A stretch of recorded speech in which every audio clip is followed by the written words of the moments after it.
So it's about 6:30 here in Disturbia, so-called daylight savings time. You cannot save daylight. Take a look, pink, blue. Take a listen, there are new birds. I heard a bird about 15 minutes ago chirping. 2 or 3 chirps, and that was it, and since then I haven't heard anything, and then I realized, oh my gosh, there are no more birds here.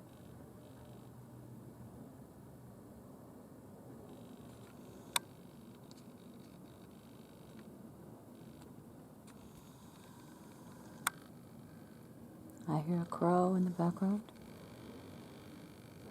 I guess a crow is a bird, but I just have not. I'm really missing the chirping of the birds.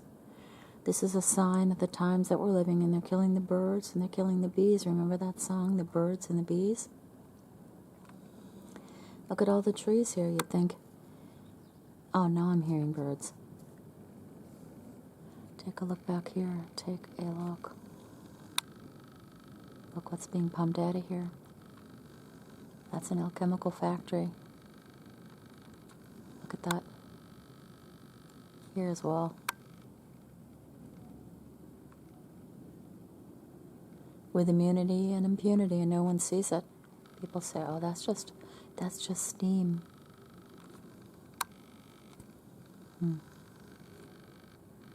You can see this cloud being formed. It's not steam. Steam is not blue. Steam is not white. Anyway, I'm really missing the birds. And it just dawned on me that that is one of the signs of the times. I hear a couple now in the background, but we used to have real music going on here in the morning, and the real sad thing is that I didn't realize it until today. It's been going on for a long time. People have put water in for the birds.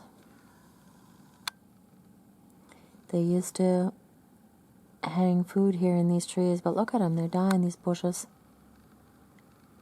We had a tree here on this stump, and they cut it down last year. Or was it the year before? I don't remember. This is the sad thing, that things are happening all around us, the desecration. And it's happening so incrementally that we don't always notice it. I do believe that they're going to raise fog here. It's looking awfully white to me. Now I can hear a couple of more birds, thank God. It's not completely silent, but the silence of the lambs, the silence of the birds.